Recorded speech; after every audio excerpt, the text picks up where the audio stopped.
50 वाली मोठी.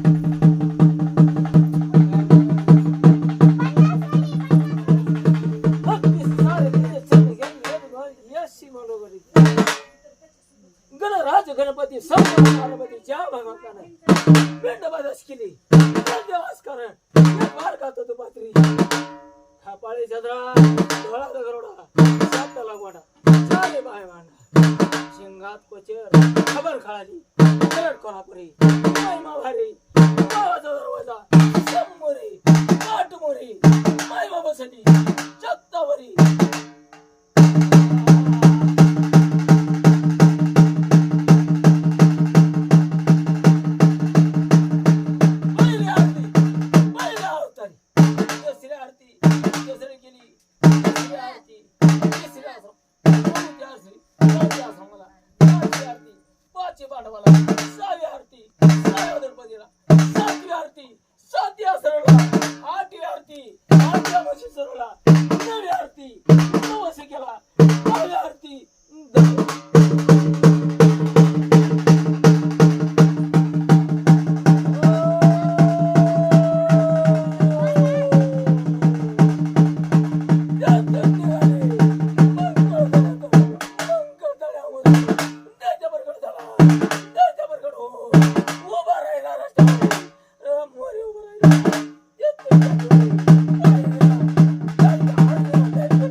चला काय करते चिला तुला यायचं मी लेकर घेऊन जातो मोरे.